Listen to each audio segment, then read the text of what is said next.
کہتے ہیں کہ دکھ بانٹنے کے لیے ایک شخص ہی کافی ہوتا ہے۔ محفلیں تو صرف تماشے دکھانے کے لیے لگتی ہیں۔ بہت زیادہ مضبوط دکھائی دینے کا ایک نقصان یہ بھی ہے کہ لوگوں کو کبھی یہ خیال نہیں آتا کہ آپ کو بھی تسلی کی ضرورت ہو سکتی ہے۔ والدین کبھی غلط نہیں ہوتے، اگر ان سے غلط فیصلے بھی ہو جائیں تو ان کی نیت صاف ہوتی ہے اور انہی کی دعاؤں سے تقدیریں بدل جاتی ہیں۔ بے شک والدین اور درخت بوڑھے ہو جاتے ہیں، لیکن ان کی چھاؤں ہمیشہ گھنی رہتی ہے۔ اولاد کو نئے جوتوں اور کپڑوں میں دیکھ کر خود پرانے کپڑے اور جوتے پہن کر مسکرانے والی ہستیوں کو ماں باپ کہتے ہیں۔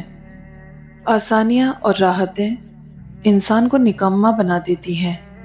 مصائب و مشکلات زندگی کا حسن ہوتے ہیں، ان سے گھبرانے والا انسان کبھی مضبوط نہیں بن پائے گا۔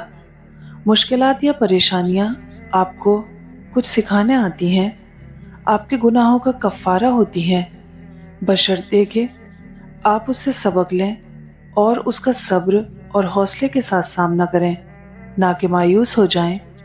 مصائب کا لطف لینا سیکھیے۔ کبھی کبھی خاموشی بھی دعا بن جاتی ہے، آنکھوں کے آنسو بھی سجدے میں قبول ہو جاتے ہیں، اور دل کی بے قراری بھی اللہ تک پہنچ جاتی ہے۔ یہی تو اس کا کرم ہے کہ وہ دلوں کی وہ فریاد بھی سنتا ہے جو ہونٹوں تک نہیں پہنچتی۔ اگر آپ دوسروں کی زندگی کا موازنہ اپنی زندگی سے کرو گے تو ہمیشہ پریشان رہو گے، کیونکہ ہر کسی کا سفر اور قسمت الگ ہوتی ہے۔ جس پیمانے سے آپ دوسرے لوگوں کو ناپتے ہیں، اسی پیمانے سے آپ کو بھی ناپا جائے گا، اور یہ قدرت کا اٹل قانون ہے۔ الفاظ کا چناؤ سوچ سمجھ کر کریں۔ آپ کے الفاظ آپ کی تربیت، خاندان اور آپ کے مزاج کا پتہ دیتے ہیں۔ بے لگام الفاظ بے لگام جانور کی مانند ہوتے ہیں۔ انسان کردار کے لحاظ سے جتنا بھی مخلص اور نیک نیت کیوں نہ ہو، سامنے والا اس کو ہمیشہ اپنی سمجھ کے ترازو میں تولتا ہے۔ تمہیں ہی تو پتا ہونا چاہیے کہ عورت کی عزت کیسے کرنی ہے، کیونکہ تم کسی عورت کے لکھے گئے کوئی افسانوی کردار نہیں، بلکہ عورت سے پیدا کیے گئے حقیقی تخلیق ہو۔ اپنے اخلاق کو پھول جیسا بنا لو، اور کچھ نہیں تو پاس بیٹھنے والا خوشبو تو حاصل کرے۔ ہم زندہ بندے کو روٹی تو نہیں دیتے، مگر مرے ہوئے کے نام پر دیگیں دیتے ہیں۔ اگر کوئی اہمیت دینا چھوڑ دے تو آپ بھی شکایت کرنا چھوڑ دیں، خاموشی اختیار کر لیں۔ یاد رہے، ہر وقت دستیاب رہنا، پیچھے پڑے رہنا اور ہر وقت کی شکایتیں آپ کی اہمیت گھٹاتی ہیں۔ مانگنے سے بھیک تو مل سکتی ہے، مگر اہمیت اور محبت نہیں۔ جب کوئی پرندہ تمہارے گھر کی چھت کو اپنا ٹھکانہ بنائے تو سمجھ لو کہ اس جگہ کی فضا صاف ہے اور تمہارے گھر کی فضا میں سکون اور خیر ہے۔ پرندے وہاں نہیں رکتے جہاں بے چینی ہو، بلکہ وہ امن، نرمی اور پاکیزگی کو پہچانتے ہیں اور اسی جگہ اپنا مکان بناتے ہیں۔ سجدوں میں گرنے سے پہلے ان لوگوں کو گلے لگائیں جو آپ کی وجہ سے اذیت میں ہیں۔ دل آزاریاں معاف نہیں ہوتی۔ کسی سے رشتہ توڑنا ایک انتہائی تکلیف دہ عمل ہے، لیکن جہاں پر آپ کی عزت، ضرورت اور قدر نہ ہو، وہاں سے دور جانے میں ہی خیر و عافیت ہوتی ہے۔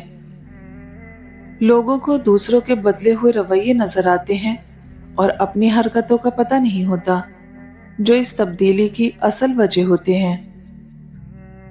جتنی مرضی عزت کر لو، جتنا مرضی خیال کر لو، کم ظرف لوگ آخر اپنی اوقات دکھائی دیتے ہیں۔ چپ سے بڑی کوئی بددعا نہیں۔ انسان جب بولتا ہے تو قدرت خاموش رہتی ہے، اور جب بندہ خاموش ہو جاتا ہے تو قدرت انتقام لیتی ہے، اور بے شک اس کا انتقام بہت برا ہوتا ہے۔ کون کیا کرتا ہے، کیا کہتا ہے، کیا کھاتا ہے، کیا پیتا ہے، ان سب سے خود کو دور رکھو، اپنا جائزہ لو خود سے ملاقات کرو، خود کو اچھائی پر مائل کرو، اپنے اندر کی خالی جگہوں کو پر کرنا سیکھو، خود کو بھی کبھی محسوس کر لیا کرو۔ کچھ رونقیں صرف خود سے بھی ہوتی ہیں۔ آج کل لوگ اپنی تربیت اور بدتمیزی چھپانے کو بلڈ پریشر کا نام دیتے ہیں۔ اپنا درد اپنے رب سے بانٹ لیا کرو، پھر درد جانے، دوا جانے اور خدا جانے۔ سجدے میں نہیں جاؤ گے تو ڈپریشن میں ہی جاؤ گے نا۔ ہمارے سماج میں عورت شوہر کا دل جیت لے تو پہلا الزام جادو کروانے کا لگتا ہے۔ رفاقتوں کا توازن اگر بگڑ جائے، خاموشیوں کے تعاون سے گھر جل جاتا ہے۔ ماں کی گود سے قبر کی دیوار تک زندگی کے ہر پہلو پر نظر ڈال کر دیکھ، اللہ کے سوا کوئی کام نہیں آتا۔ عورت پردہ کرے تاکہ پتہ چلے کہ کوئی عام عورت نہیں، مسلمان عورت ہے۔ مرد نگاہ نیچے کر کے چلے تاکہ پتہ چلے کوئی عام نہیں، محمد صلی اللہ علیہ وسلم کا امتی ہے۔ اگر کسی پر بیماری یا آفت کا آنا عذاب کی نشانی ہے تو حضرت ایوب علیہ السلام پہ کبھی بیماری نہ آتی۔ اگر بے تحاشا نعمتوں کا پاس ہونا اللہ کی طرف سے انعام کی علامت ہے تو فرعون، قارون وغیرہ جیسوں کے پاس کبھی نعمتیں نہ ہوتی۔ یہ دنیا امتحان کی جگہ ہے، یہاں کسی کو نعمت دے کر آزمایا جاتا ہے تو کسی کو مشکلات بھیج کر۔